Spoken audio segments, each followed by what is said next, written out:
So this will be part two of when Amanda crashed through the front of our house, right through the garage door, almost running me over on the other side of the garage door, destroying our BMW X5 and really scraping up and smashing the top of my Mercedes that was parked in the garage. She was passed out in the front seat and the wheels were spinning around. I had to run around the front of the car, take her foot physically off the gas pedal and take the car keys out of the ignition to stop the car.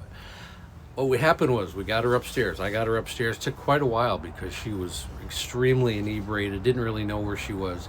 Got her up the stairs, got her into bed. I just needed to get her out of the scene.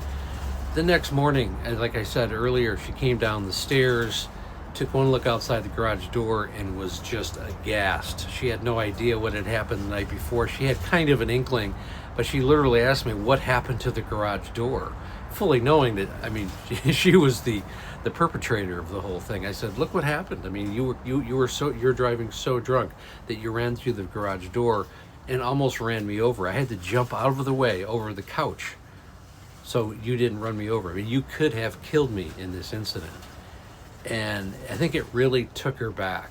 And I remember she was really kind of went into a deep depression, which she often did in this kind of an incident. But rather than working on herself and going to a detox rehabilitation facility, she just went into a deep depression and continued to drink. And again, I tell this story and stories like this is really to resonate with other people. So if you have a family member or if you see this in yourself and you need one-on-one coaching, I have a complete coaching program that's designed to set up a blueprint for the rest of your life, reinvent yourself, and get you on the path of sustainable sobriety. Click on the link above.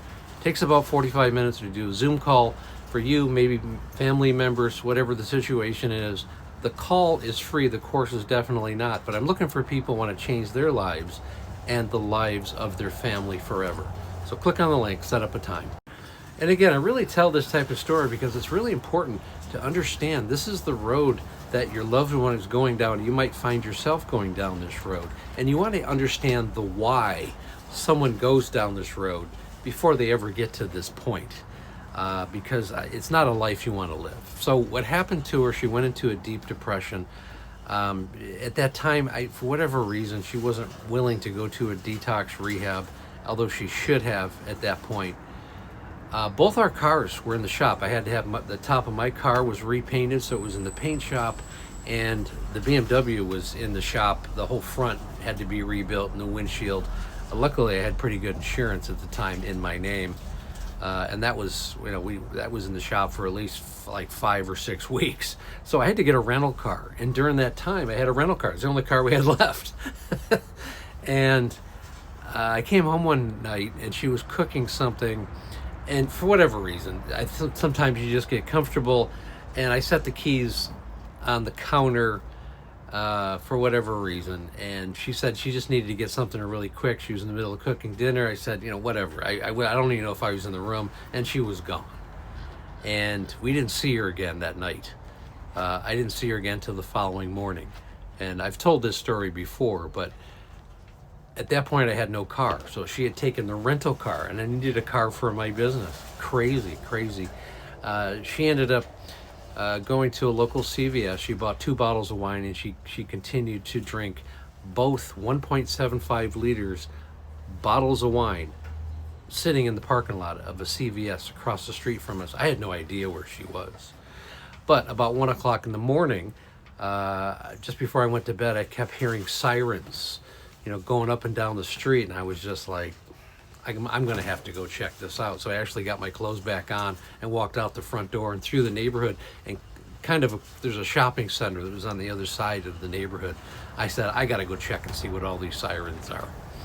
So it's about a half mile to get through the neighborhood and around the corner. And as I crossed the main street into Temecula on the other side, the rental car was sitting on the top of a tow truck. And I could see it from the distance way out into the parking lot, and I ran up and I talked to the tow truck driver, and he said, yeah, the lady that got it, who was driving it, got a DUI. And there were some other people standing around the truck. He says, yeah, she almost hit us. She was driving around. She was very confused.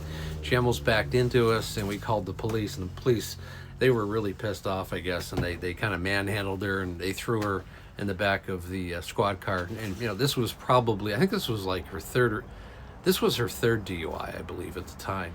And this is only a couple weeks after running through the front of our house. So this was a period of extreme stress. And it also, the next day happened to be our 23rd wedding anniversary. So this is how I remember it. So this was August of 2017, about 2.5 years before she passed away. So unfortunately, very unfortunately, in the space of about 2 weeks, she really had destroyed two of our cars and a rental car. I ended up having to go get another rental car to go to the impound lot to go see what was going on with this car. Eventually, the rental place said, we'll just pick it up. And they charged me like $1,200 because it was a brand new car. The car had less than like 3,000 miles, brand new car. She had spilled an entire bottle of red wine on the passenger side seat. When I went to the impound lot, there was actually 2 bottles of wine. One was completely empty, the other one was about half full, and it was leaking all over the front. Brand new car, brand new car. There was a dent in the back where she had hit like a shopping cart holder, and she had dented the car as well. Happy anniversary.